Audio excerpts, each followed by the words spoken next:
One of the most famous investors in the world, Peter Thiel, he wrote a book called 0 to 1. Some of you might have heard it, some of you may have not, but it's all about monopolies and how much of an advantage having a monopoly has in the world. Now, what we've seen recently is a company named Nvidia reaching a $5 trillion monopoly. It's the biggest monopoly to ever exist in business, and it's huge. It's made tons of people infinite amounts of money, but something is happening. Something is wrong.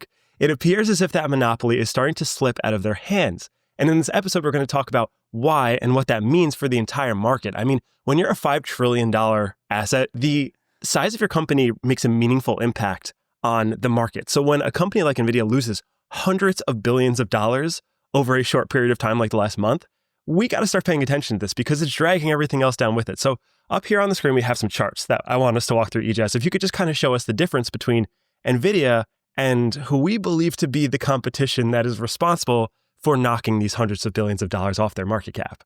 Yeah, so this really scary looking red chart that you have in front of you is the last month's performance for Nvidia's stock, and it is down a staggering 13, almost 14%, which equates to over $500 billion of market cap loss. Insane. That's billion with a B, which is just an insane amount of money for the largest company or stock company in the world to lose. And so the obvious question that comes in is why and where's that market, where's that money kind of flowing towards? Well, I want to show you another chart, Josh, which is Google's chart. And do you notice a similarity? Over the last month, it is up almost the same amount in percentage market cap for a very peculiar reason, or maybe it's not so peculiar. Josh, have you heard of these? You've heard of these things called TPUs, right? We're spoken about this. TPUs, yeah. There's little things called TPUs. You know, Josh and I like to kind of go back and forth and discuss this a lot. In fact, we actually put out a bull episode on Google, which a bunch of you watched a few weeks back. And I don't want to be running victory laps here, but it turned out that Josh and I might have been onto something. But I want to dumb down what's going on here, showed by this really hilarious graphic or comic from the semi-analysis team. And it basically goes, Google came out with this new shiny rock called TPU version 7. It's basically their version of NVIDIA's GPUs, but it's built by themselves in-house. And it's actually really, really good. It gives you an average of 30 to 50% cost savings for the exact same performance or equivalent of an NVIDIA GPU. And it, in some cases, performs even better, up to 1.5 to 2 times better, right? And so you've got NVIDIA in the leather jacket here on the right, which says, actually, my GPU is faster, right? And Google's like, is that true? And then everyone ends up using Google's TPUs. And the point being made here is, for the longest time, Josh, NVIDIA held the monopoly on the AI training and inference market via their GPUs. It's all anyone and everyone could use to train their models. It was the only option that they had. And now Google presents a real threat to NVIDIA's market dominance by presenting these TPUs. Now, initially, they use these TPUs to train their own model in-house. In fact, Google's never purchased NVIDIA GPUs to train their own models, and yet they have the best models, which tells us that the TPUs is something to really contend with NVIDIA's GPUs. But most recently, Josh, they've started selling these to other companies, supposedly, to train their own models. And so we're reaching a point now where Google and NVIDIA is a direct comparison, and we're seeing that in the market share dynamics that are happening now. You know, you've got NVIDIA losing up to $500 billion, and Google gaining the same amount over the same month. It's just pretty insane to see. Yeah, I can't stress this enough how insane that delta between the two stock charts is. That's 26% combined in 1 month. So the market is really pricing in the fact that this monopoly is starting to crumble. Now, I think we have reasoning why that's not necessarily the case. That will come later in the episode. But for now, there is some real forces at play. I mean, EJ, you were talking about them selling TPUs. This morning, I saw Morgan Stanley make this announcement. They said, about every 500,000 TPUs Google sells can add about $13 billion in revenue. And Google is planning to sell 12 million of those over the next 2 years. So it's a significant amount of revenue that Google can expect to come down the pipe. And it's the first time that we're really starting to see a legitimate competitor to the NVIDIA GPU cluster. Now, that's not to say the GPU is done for. There's a lot of competitive advantages to a GPU. I suspect they're not going anywhere, but there is now another market force at play. And when we see a market force kind of cutting in, it starts to price cascade and the monopoly slowly starts to fade. I do want to give a brief history lesson, just on the history of Google and their AI program, because what a lot of people don't understand is Google really is the godfather of AI from the beginning of time to now. And they've just had this problem where they haven't been able to actually build products that scale or sell products to users. But they've been doing this since all the way back in 2011. And what we're seeing here is the original paper that a lot of people would conceive to be the first time that a neural network proved that it was work. And they trained a massive unsupervised model on 16,000 CPU cores. This was before GPUs existed, on random YouTube frames. They didn't use any labels. They used no supervision. And then one neuron spontaneously learned the concept of a cat. So this seems so stupid. It's like, oh my God, it can recognize a cat. But this was the first time in history a machine was able to identify something without explicitly written instructions. And that moment inside Google set off a light bulb that eventually led to them creating Google Brain, which was enough of a breakthrough for them to start creating AI inside of their in-house system. So Aegis, if you remember Google Translate, which has been around seemingly forever, Google Translate is a result of AI. That was an early test implementation of Google Translate. And what that actually enabled is they could suggest to sponsors or advertisers on the platform which companies are more likely to click, which users are more likely to click. And that created the whole AdSense model. It created, oftentimes when you type into Google search, it'll autocomplete for you. These were all very early versions of AI before we even realized what AI was, which led to the invention of the TPU almost 9 years ago. And the TPU is this vertically integrated chip that we see today, taking over basically the entire world, one company at a time now. So they've been doing this. I mean, a lot of people don't realize the TPU has been around for 9 years now that they've been iterating. We're currently up to version 7, which is the Ironwood TPU. And it's just this incredible testament to the fact that Google actually has been doing this for over a decade now, almost 15 years. And we're finally starting to see the fruits of their labor grow and be exposed in public markets. And my God, it's explosive. It is insane that, they've been working on this for over a decade, right? And like that compounded value is really starting to show now. Because like, I'm guessing like everyone back in the day was just kind of like, what is this machine learning thing? Like, I can't imagine any kind of like a chatbot being beneficial to us. And then fast forward to 2022, ChatGPT goes viral and suddenly everyone's kind of raving about GPUs and Google's kind of like quietly smirking and smiling, not buying any of Nvidia's GPUs, being like, hey, we invested in this a decade ago and it's finally paying off, which is just kind of insane to think about. And like Josh, like they came up with the transformer as well, right? Which is like 2017 the pioneering architecture exactly for this LLM. So super, super cool to see. Now, I want to kind of like step aside and kind of frame the narrative for what we're about to discuss right now. So we're talking about Google versus NVIDIA, and there's many different ways that we can kind of compare the two, right? The most obvious one is through TPUs versus GPUs that you mentioned. And one of the biggest questions that I think listeners have on their mind, Josh, is like, okay, well, if Google's going to compete with NVIDIA, where's the proof? Like, who are they selling this stuff to? Like, surely they can't be selling to any major competitors, right? Surely they can't be selling to major companies. So can they actually really compete? And I just have one article I want to share with you, one little tweet. You might have heard of Meta or Zuckerberg, who is rumored to be spending tens of billions of dollars in 2026 on Google's TPUs to train their Llama or Big Llama models coming up in the future. Now, of course, you're not too unfamiliar with Meta's kind of progress recently, or rather their spending budget. They've spent, I think, to the effect of $25 billion this year just to hire talent to train the model. We haven't even seen the model to begin with.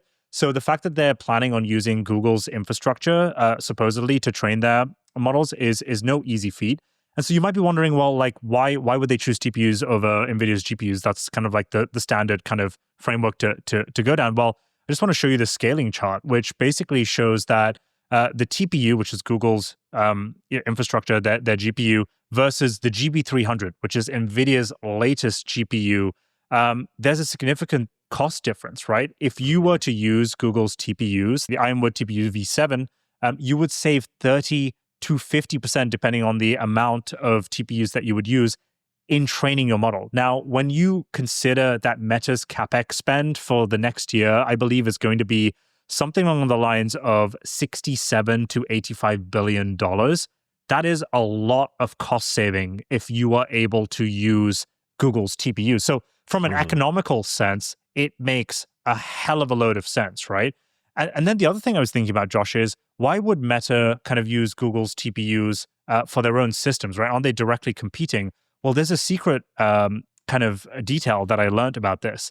The way that Google's TPUs are designed makes it really performant for something called recommender systems. Now, a recommender system is the system that is used behind ads, behind social media algorithms. Meta is arguably one of the biggest companies which uses these things. So if they can have a hyper-performant TPU to train the AI model to use on their own social media platform that will make it inevitably better at 30 to 50% less cost, it seems like a complete no-brainer. And if you add this deal to the Anthropic deal that are purchasing 1 million TPUs from Google, as well as another deal that we're about to talk about, that's just insane. Don't you think that's pretty insane, right?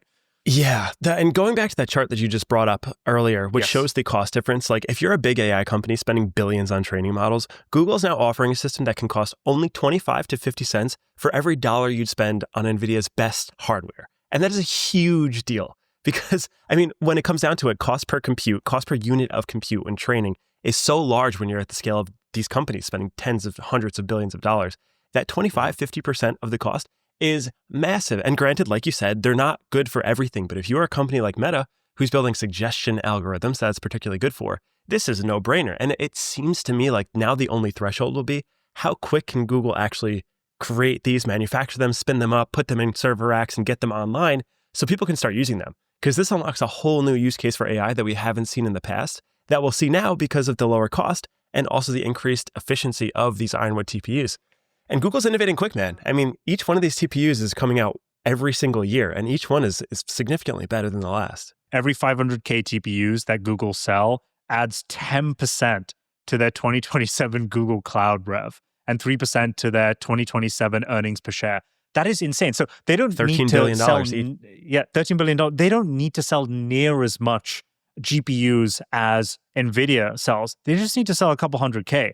And if this is just one deal that they're cementing with Meta, can you imagine how much revenue they're just going to churn from this? It was rumored that the Anthropic deal, where they're selling around, I think it's a couple hundred TPUs to them, is going to earn them $50 billion next year just to train Anthropic's kind of like next forward model. So just kind of insane to see. There is a counter thesis to this deal, which is, I'm going to put my tinfoil hat on here, Josh, which is Meta's kind of doing this so that they can negotiate better terms with Nvidia or AMD to kind of get like better chip deals, saying, hey, look, we'll go with Google unless you guys give us a cheaper kind of route. I think this is kind of like conspiracy theory. I mean, the metrics around Google's GPUs kind of prove themselves, but it's just something to keep in mind. I don't want to get too much into my bull thesis here. I was going through a lot of the deals that were surfacing today. One of them being with Foxconn and Google, where now Foxconn is responsible for building 1,000 server racks a week. Next year, they're doing 2,000 server racks a week. There was an announcement earlier today where Google is now partnering with AWS, the cloud server, to provide more infrastructure. So we're starting to see, again, more of these deals that are happening around the Google TPU worlds, which is super fascinating. And then this leads to the final point, which is the head of AI infrastructure in a meeting from a few months ago saying that Google must double AI compute every 6 months to meet its demand. So there is no shortage of demand. There is no shortage of infrastructure. There is no shortage of support to get these TPUs out to the world. And what we're going to start to see is how big of an impact this really does have on a company like Nvidia. Now that there is someone else in the market, there is a second seller for a company like Meta who wants to build massive AI systems. You could argue one of the most obvious bull signals to purchasing or investing in Google stock was the fact that Berkshire Hathaway bought a $3.5 billion stake in Google literally a couple of weeks ago. And then, funnily enough, the leaked information around them selling TPUs to Meta and them striking this deal with NATO kind of like surfaced, right? So there's a lot of momentum behind Google right now. There's a lot of big, valuable investors and kind of infrastructure providers getting behind the Google train right now. The momentum is palpable, to say the least, right? And this NATO deal is another example of it, right? Like we're going like from like the hyperscaler kind of consumer level to the government level as well. So all types of organizations are treating this with a very high importance that Google was going to play an inevitably big role here. So then that begs the question, well, what's Nvidia going to do about this? Are they just going to continue losing hundreds of billions of dollars in their market cap, or are they going to strike back? And there's two frames of thought about this, Josh. Number one is, so Nvidia's next generation of GPUs is going to be around the Rubin architecture. It's called Rubin, right? They introduced a new spec, Josh, after Google's TPUs, their latest TPUs got released, which upped a lot of the watts or compute performance for the Rubin architecture. Now, some might say this is just coincidental, but some might say this is a general reaction to the fact that Google just has a higher performant TPU versus theirs. And so they needed to kind of like up the metrics of their next generation if they wanted to compete and appear attractive to their competitors or to their customers themselves, right? But then there's also the argument where it's just kind of like Nvidia and Google are kind of playing in kind of like different ballpark, and they already know this. They're playing different games. The argument here in this tweet being that Google's TPUs are great, but they're only for very specific niche use cases. If you have, you mentioned earlier, the recommendation or search algorithm, then, these ASICs are going to be really good. The benefit of NVIDIA's GPUs is that they're highly generalizable. So if you wanted to train a model in a different way or test out a new method to kind of like inference or train your model, GPUs are by far the best architecture or the best infrastructure to use. So you could argue that NVIDIA is sitting pretty comfy. And Jensen went on a show or an interview this week, basically saying that he's not worried about Google. Obviously, you expect him to say that. But mainly for the fact that this is a positive sum game. Jevons paradox. If you create more GPUs, it's not going to be a fact that you have oversupply. There's just going to be increased demand for compute. And I think Jensen knows this, and that's why he's just kind of running forth. The fact of the matter is, there isn't enough NVIDIA GPUs to supply the customers, even if he wanted to, right? He needs to ramp up infrastructure production. That's why he's been visiting TSMC for the last couple of weeks. So I think he knows this, and I don't think he's too worried, but he's definitely sweating a little. I don't know if you think the same. Yeah, no, I mean, I'm sure it sucks. It's like you were just running the show, and now suddenly there's someone else who has a good product. It's not to say that it's going to harm the company too much. And I think for anyone who's listening, if you take away one thing from this episode, it's that both of these companies are going to succeed wildly, and there is going to be a shortage of supply for compute for a very long time. If you believe that AI is as impressive and as important as a technology as it really is, then you also have to believe that all of the compute around us must be replaced by it and must have it embedded inside of it. And in order to do so, you need to shift the entire technological infrastructure of all the hardware that exists over to infrastructure that supports AI in everything. And we are just a fraction of a percentage through that transition. So as a result, there could be many more Googles, many more NVIDIAs, and there would still be a shortage. Now, the question becomes, is there a short-term bubble? Are we overspending? That is to be determined, but this is a good type of bubble. This is one that even if it does explode, we are left with unbelievable technology across the board and a scaling infrastructure that will continue to be able to support this new type of technology that's permeating throughout society. So is this a good thing? Yes. Is NVIDIA going to suffer? Maybe. Sure, the headlines suck. It's like, oh, okay, we're not the coolest person in the world now. There's someone else who's like also a cool kid. But they're still going to continue to produce the best products in the world. And Ijas, to the point that you made earlier, they're just different types of chips. Like a GPU is very different than a TPU. And a lot of people also need to understand that the whole world isn't actually training AI. There's still a lot of other things that are happening, like graphics or simulation or financial technology, scientific research. TPUs just don't do that, and GPUs do. So there's a lot more going on to the story. There's a lot more GPUs being sold. There's a lot of TPUs. There's enough for everybody, and then there's still not enough for everybody. So I think in the long run, like this is just great for both companies. This is positive sum. There's a lot of excitement around this, rightfully so, because I think it's great. There's another person stepping in, but it's not the end of anyone. It's just the beginning for so many of these companies still. I mean, like, don't take your and my opinions either, right? Why don't you just listen to one of the smartest men or smartest businessmen we got on Elon. Earth? There was this, we got Elon. And he was asked this question in this interview clip that I'm about to show. This was released yesterday, where he was asked, Elon, if you had to invest in any AI companies today and hold it for a decade, what would you buy? And you think, Elon would shill his own companies. He didn't. He shilled two companies, Josh, Google and Nvidia. Let me show you a clip. I think, Google is going to be pretty valuable in the future. They've laid the groundwork for an immense amount of value creation from an AI standpoint. Nvidia is obvious at this point. There's an argument that companies that do AI and robotics and maybe space flight are going to be overwhelmingly almost all the value. So the output of goods and services from AI and robotics is so high that it will dwarf everything else. And so, You hear it there from himself, where he's basically describing Nvidia as a sort of toll collector, because you kind of like need to basically pay the toll man for his GPUs to get access to the intelligence that you're trying to build. And then Google's moat is kind of similar, but quite different in the sense that they create the GPUs, their own TPUs, but they also like kind of own dominance across the entire AI stack, right, Josh? And just to kind of maybe like round things up, I was looking at these crazy charts from the Financial Times this week, which basically showed that Google's Gemini model has now almost caught up in the number of users or monthly downloads that ChatGPT has, which is just insane. That's the chart that we see here on the left. And then on the right, which I found the most interesting, is the amount of time that each Gemini user is spending on the app using the Gemini model has now beaten ChatGPT. This kind of blew my mind because I was like, surely everyone's still using ChatGPT because people tend to use ChatGPT for their own personalized things. They kind of like confer it, therapy, ask about personal stuff. That probably spends a lot more time. But it seems like the productivity aspect that people are getting from task orientation-based AI stuff using Gemini seems to be extending. And that just kind of like shows, I've heard anecdotes from friends. You and I were talking to a team member just before recording this, and he was like, yeah, I was talking to a bunch of my friends and they've fully switched to the Gemini app. So I think we're going to continue seeing this trend of Google gaining the advantage, not because of their infrastructure mode, but because they like own all the popular apps that anyone and everyone wants to use.